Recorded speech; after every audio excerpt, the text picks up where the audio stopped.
మా latest videos కోసం మా ఈ తెలుగు న్యూస్ ఛానల్ సబ్స్క్రైబ్ చేసి గంట సింబల్ యాక్టివేట్ చేసుకోండి. రేపు మంగళవారం సాయంత్రం 7 లోపు తులసి మొక్క మొదట్లో ఇది పెట్టండి చాలు. కష్టాలు కన్నీళ్లు పోయి ధనం వస్తూనే ఉంటుంది. మీకు ఉండే ధన సమస్యలన్నీ కూడా పోతాయి. గంటలోనే మీ సుడి తిరిగిపోతుంది. 4 వైపుల నుండి డబ్బు వచ్చి పడుతుంది. కాబట్టి మంగళవారం రోజున మీ ఇంట్లో ఉన్న తులసి చెట్టు మొదట్లో ఇది పెట్టండి చాలు. అద్భుతాలు చూస్తారు. ధన ద్వారాలు తెరుచుకుని ధనం వచ్చి పడుతుంది. చాలామంది ఎన్నో రకాల కష్టాలతో కన్నీళ్లతో కుమిలిపోతూ ఉంటారు, సతమతమైపోతూ ఉంటారు. ఆర్థిక పరంగా కావచ్చు, ఆరోగ్యపరంగా కావచ్చు, కడుపు పరంగా కావచ్చు, ఏ విధమైన సమస్యలు ఉన్నా పర్లేదు. ఈ పరిహారం చేసుకుంటే ఖచ్చితంగా ఆ కష్టాల నుండి, కన్నీళ్ల నుండి, బాధల నుండి బయటపడగలుగుతారు. చాలా మంచి రిజల్ట్ వస్తుంది. ధనం బాగా కలిసి వస్తుంది. సంపాదన అనేది విపరీతంగా పెరుగుతుంది. తులసి గురించి అందరికీ తెలిసిందే. తులసి చాలా పవిత్రమైన మొక్క. మన కష్టాలను తొలగించి మన జీవితాన్ని మార్చేసే శక్తి తులసి మొక్కకు ఉంది. పురాణాల ప్రకారం తులసి చెట్టును లక్ష్మీదేవి స్వరూపంగా భావిస్తారు. అందుకే శ్రీ మహావిష్ణువుకు తులసిని సమర్పిస్తారు. ఇలా చేయటం వల్ల సంపద రెట్టింపు అవుతుందని చాలామంది నమ్ముతూ ఉంటారు. ఆయుర్వేద శాస్త్రం ప్రకారం తులసి మొక్కలో ఎన్నో ఔషధ గుణాలు ఉన్నాయి. దీన్ని ఇంటి ఆవరణలో ఉంచటం వల్ల ఇంట్లోకి ప్రతికూల శక్తులు రాకుండా అడ్డుకుంటుంది. అంతేకాదు సానుకూల శక్తిని ఆహ్వానిస్తుంది. అందుకే తులసి మొక్కను ఎంతో పవిత్రమైనదిగా పరిగణిస్తారు. తులసిని బృంద అని కూడా అంటారు. తులసి 24 గంటలు ప్రాణవాయువును వదులుతూ ఉంటుంది. స్వర్గం లేదా వైకుంఠం చేరేందుకు తులసి వారధిగా ఉంటుందని భక్తుల నమ్మకం. అంతేకాకుండా తులసి మొక్కను సనాతన ధర్మంలో వివిధ రకాల దేవతలకు, పవిత్ర గ్రంథాలకు ప్రతిరూపంగా భావిస్తూ ఉంటారు. తులసి లక్ష్మీదేవికి భౌతిక రూపం. అందుకే తులసి మొక్కను ప్రతిరోజు ఎంతో భక్తితో కొలుస్తారు. తులసి పూజ మానసిక ప్రశాంతతను పొందవచ్చు. తులసి కోట ఇంట్లో ఉంటే ఏమైనా వాస్తు దోషాలు ఉన్నా తొలగిపోతాయి. తులసి ఇంట్లో ఉంటే ఇంట్లోని వారి రోగ నిరోధక శక్తి కూడా పెరుగుతుంది. తులసి మొక్క దగ్గర ఎటువంటి పరిహారాలు చేసినా 100కు 100% ఫలితాలు వస్తాయని శాస్త్రాలలో ఉంది. మరి ఇంతకీ ఈ మంగళవారం రోజు తులసి మొక్క మొదట్లో ఏం పెట్టాలి అనే విషయాన్ని ఇప్పుడు మనం ఈ వీడియోలో వివరంగా తెలుసుకుందాం. అంతకన్నా ముందు ఒక పవిత్ర కథను విందాం. ఫ్రెండ్స్, ఫస్ట్ అయితే కామెంట్ బాక్స్లో ఓం శ్రీ తులసీదేవియే నమః అని కామెంట్ చేయండి. అలాగే ఈ వీడియోకి ఒక లైక్ కొట్టి మా ఛానల్ని సబ్స్క్రైబ్ చేసుకోవటం మర్చిపోవద్దు. ఒకసారి రుక్మిణీదేవి శ్రీకృష్ణుణ్ణి, స్వామి, నా మనసులో ఒక ప్రశ్న మెదులుతూ ఉంది. కేవలం మీరు మాత్రమే నా ప్రశ్నలకు సమాధానాలు చెప్పగలరు అంది. ఇప్పుడు శ్రీకృష్ణుడు రుక్మిణీదేవితో, దేవి, నీ మనసులో ఏ ప్రశ్న అయితే ఉందో ఆ ప్రశ్నలు నిస్సంకోచంగా అడుగు. నీ మనసులో ఉన్న అన్ని ప్రశ్నలకు కూడా సమాధానాలు చెప్తాను అన్నాడు. అప్పుడు రుక్మిణీదేవి, స్వామి, ఆడవాళ్ళు బాధపడే శాపం ఎందుకు ఉంది? ఆడవాళ్లకు నెలసరి ఎందుకు వస్తుంది? ఆ సమయంలో ఆడవాళ్ళు ఏ పనులు చేయకూడదు? ఏ పనులను చేయటం వల్ల వారికి పాపం తగులుతుంది అని అడిగింది. అప్పుడు శ్రీకృష్ణుడు, దేవి, నువ్వు లోక కళ్యాణం కోసం చాలా మంచి ప్రశ్నలు అడిగినావు. నీవు అడిగిన ప్రశ్నలన్నిటికీ సమాధానాన్ని నేను సుమతి అనే బ్రాహ్మణుడి కథ ద్వారా చెప్తాను. ఈ అద్భుతమైన కథను పూర్తిగా విన్నవారికి సర్వ పాపాలు తొలగిపోతాయి. దేవి, ఎవరైతే భార్యాభర్తలు ఈ కథను శ్రద్ధగా వింటారో వారికి సౌభాగ్య ప్రాప్తి కలుగుతుందని శ్రీకృష్ణుడు కథ చెప్పటం మొదలుపెట్టాడు. పూర్వం కళింగ రాజ్యంలో ఒక అందమైన నగరం ఉంది. ఆ నగరంలో సుమతి అనే ఒక బ్రాహ్మణుడు నివసిస్తూ ఉన్నాడు. సుమతి అన్ని వేదాలను, శాస్త్రాలను చదివినవాడు మరియు మంచి గుణవంతుడు, దైవభక్తి కలిగినవాడు. అతని ప్రతిరోజు యజ్ఞాలు, యాగాలు, దాన ధర్మాలు చేస్తూ ఉండేవాడు. సుమతి భార్య కూడా ఎంతో సుగుణవంతురాలు, పతివ్రత, ధర్మాన్ని పాటించే స్త్రీ. ఒకసారి సుమతి తన ఇంట్లో సత్యనారాయణ స్వామి వ్రతాన్ని చేశాడు. ఆ వ్రతానికి నగరంలో ఉన్న బ్రాహ్మణులను అందరినీ కూడా పిలిచాడు. అలాగే నగరంలో ఉన్న ప్రజలందరినీ కూడా భోజనాలకు పిలిచాడు. సుమతి బ్రాహ్మణులందరికీ కూడా విధిపూర్వకంగా సేవలు చేశాడు. వారిని గౌరవించి అతిథి సత్కారాలు చేశాడు. ఆ బ్రాహ్మణులందరికీ కూడా పంచభక్ష పరమాన్నాలతో తయారు చేసిన భోజనం పెట్టాడు. భోజనాలు పూర్తయిన కొంచెం సేపు తర్వాత ఆ బ్రాహ్మణులందరూ అక్కడి నుంచి వెళ్ళిపోయారు. ఆ తర్వాత ఆకలితో ఉన్న పేదవారందరికీ కూడా భోజనాలు పెట్టాడు సుమతి. ఇలా తన వ్రతాన్ని విజయవంతంగా పూర్తి చేసి తర్వాత తన గుమ్మంలోనికి అడుగుపెట్టాడు. ఆ గుమ్మం ముందు ఒక కుక్క, ఎద్దు మాట్లాడుకుంటూ ఉన్నాయి. ఆ కుక్క, ఎద్దు మాట్లాడుకునే మాటలన్నిటినీ కూడా విన్న బ్రాహ్మణుడు ఆశ్చర్యపోయాడు. ఎందుకంటే ఆ కుక్క, ఆ ఎద్దు ఎవరో కాదు, అవి గత జన్మలో సుమతి యొక్క తల్లిదండ్రులు. సుమతి తల్లిదండ్రులు పూర్వజన్మలో చేసిన పాపాల వల్ల ఈ జన్మలో కుక్క మరియు ఎద్దులుగా జన్మించారు. ఇదంతా అక్కడి నుంచి గమనిస్తున్న సుమతి, వీళ్ళు ఏ పాపం చేయటం వల్ల ఇలా కుక్క మరియు ఎద్దుగా జన్మించారు? అప్పుడు వీరిని ఉద్ధరించడానికి నేనేం చేయాలి అని ఆలోచిస్తూ రాత్రంతా కూడా నిద్ర కూడా పట్టలేదు. అతను రాత్రంతా ఆలోచించి చివరికి తను ఇలా అనుకున్నాడు, నా ఈ సమస్యకు పరిష్కారం తెలియజేయాలంటే రేపు నా గురువుగారి దగ్గరకు వెళ్లాల్సిందే అనుకున్నాడు. మరుసటి రోజు తెల్లవారుగానే సుమతి తన గురువు దగ్గరికి వెళ్ళాడు. సుమతిని చూసిన గురువు, ఏమిటి శిష్య ఇలా వచ్చావు అని అడిగాడు. అప్పుడు సుమతి, గురువుగారు, నేను చాలా బాధలో ఉన్నాను, నన్ను ఈ బాధలో నుంచి మీరే బయటకు పడవేయాలి అని అన్నాడు. అప్పుడు ఆ గురువు, శిష్య, నీకు ఎలాంటి సమస్య ఉన్నా నేను తీర్చే ప్రయత్నం చేస్తాను, నీ సమస్య ఏమిటో నాకు చెప్పు అన్నాడు. అప్పుడు సుమతి, గురువుగారు, నిన్న నేను మా ఇంట్లో సత్యనారాయణ వ్రతం చేశాను.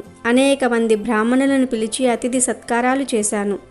ఆకలితో ఉన్న వారికి భోజనాలు పెట్టాను. భక్తిపూర్వకంగా భగవంతుడికి పూజలు చేశాను. అప్పుడు మా ఇంటి గుమ్మం దగ్గర ఒక ఎద్దును, ఒక కుక్కను చూశాను. ఆ రెండు మా ఇంటి ద్వారం దగ్గర ఇలా మాట్లాడుకుంటున్నాయి. ఆ కుక్క ఆ ఎద్దుతో, స్వామి, ఈరోజు ఒక సంఘటన జరిగింది. మన కుమారుడు ఇంట్లో బ్రాహ్మణుల కోసం తయారు చేసిన పాలకుండలో ఒక పాము విషాన్ని కక్కింది. ఆ పాలతోనే భోజనం తయారు చేస్తారు. ఆ భోజనాన్ని ఎవరైతే తింటారో వాళ్ళందరూ కూడా చనిపోతారు. అందుకే నేను ఆ కుండలోని పాలను తాగేశాను. ఆ పాలు తాగుతున్న సమయంలో మన కోడలు నన్ను చూసింది. దాంతో ఆమె నన్ను ఒక కర్రతో బాగా కొట్టింది. నాకు శరీరంలోని భాగాలన్నీ కూడా నొప్పిగా ఉన్నాయి. అందువల్ల నేను ఏమీ చేయలేక అక్కడి నుంచి వచ్చి వేశాను అని చెప్పింది. ఆ మాటలు విన్న ఎద్దు చాలా బాధపడింది. అలాగే ఎద్దు తన వృత్తాంతం చెప్పటం మొదలుపెట్టింది. నేను పూర్వజన్మలో ఈ సుమతికి తండ్రిని. సుమతి వచ్చిన వారందరికీ భోజనం పెట్టి పంపించాడు. కానీ కనీసం నాకు గడ్డిని కూడా వేయలేదు. అందువల్ల నేను చాలా దుఃఖంలో ఉన్నానని మాట్లాడుకుంటుంటే నేను విన్నాను. ఆ మాటలు నాకు ఎంతో బాధను కలిగిస్తూ ఉన్నాయి. గురువుగారు, నేను ఎప్పుడు ఎటువంటి పాపాలు చేయలేదు.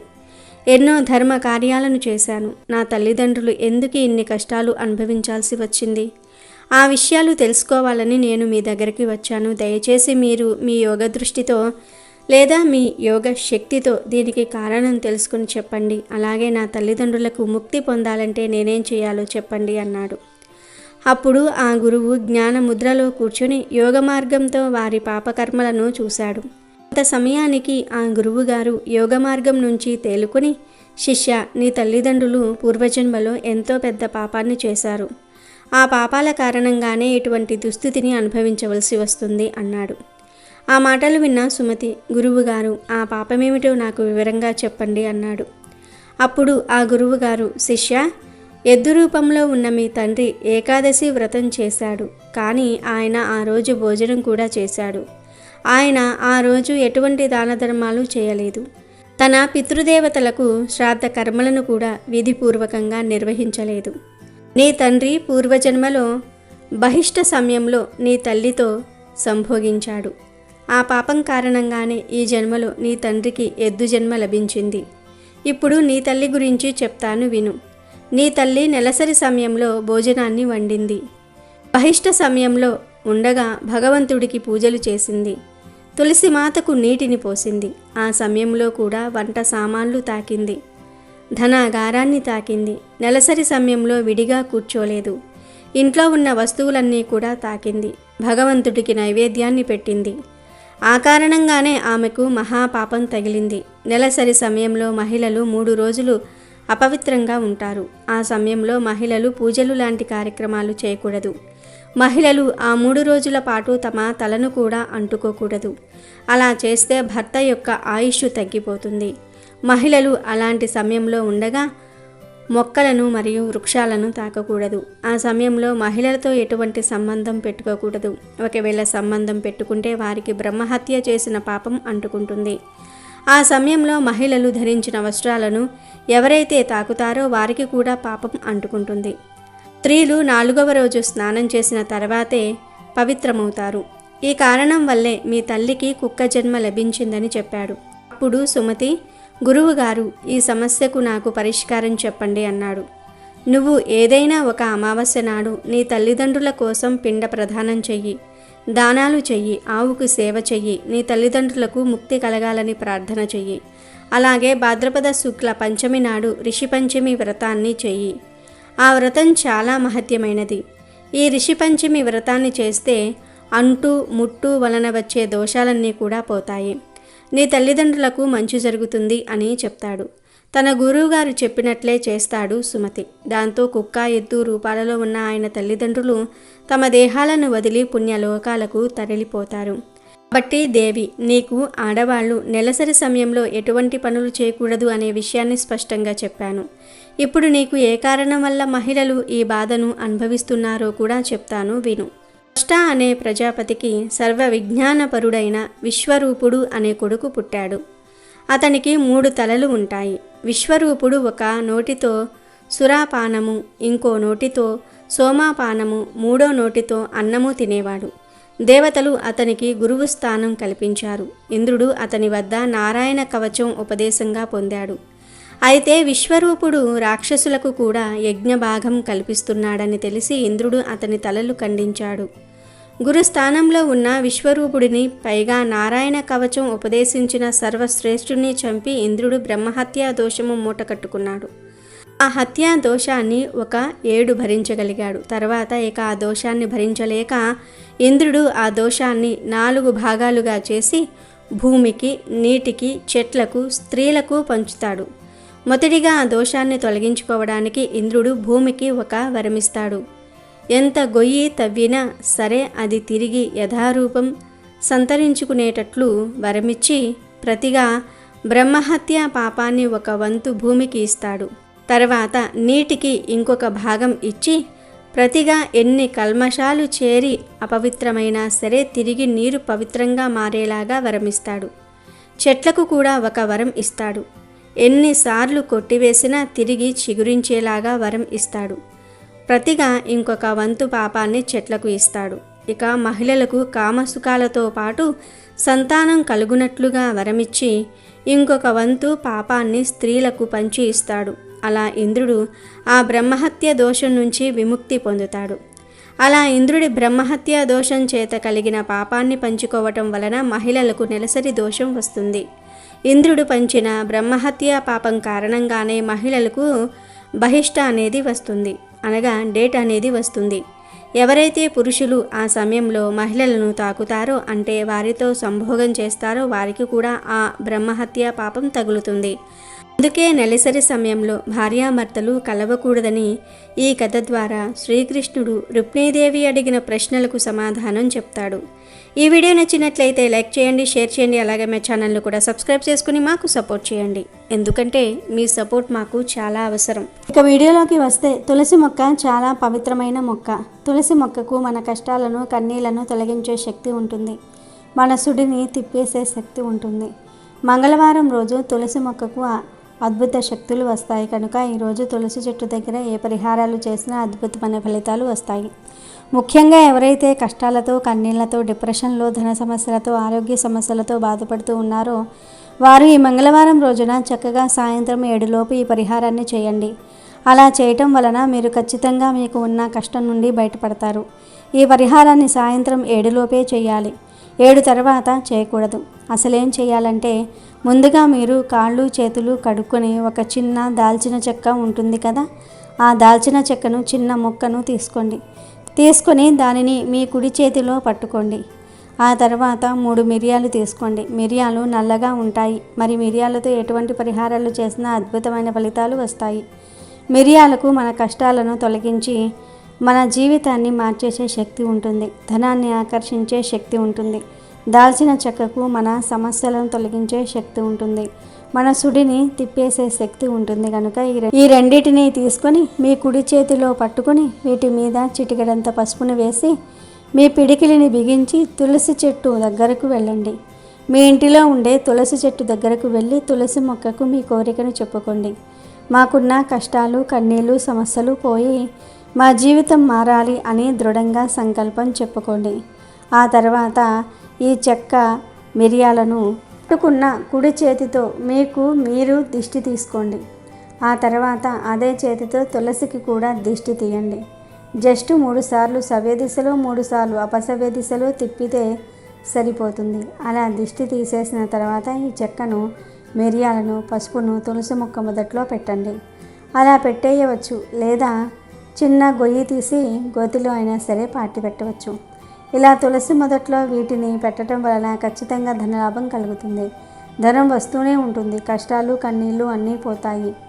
ఆ చెక్క, మిరియాలు మట్టిలో కలిసిపోతాయి. మీరు వాటిని మళ్ళీ తీయాల్సిన అవసరం కూడా లేదు. ఈ చిన్న పరిహారం చేసుకుంటే చాలా అద్భుత ఫలితాలు కలుగుతాయి. కనుక మీరు కూడా ఈ చిన్న పనిని చేసి శుభ ఫలితాలను పొందండి. వీడియో నచ్చితే లైక్ చేయండి, షేర్ చేయండి, బట్ సబ్స్క్రైబ్ చేసుకోవడం మర్చిపోవద్దు.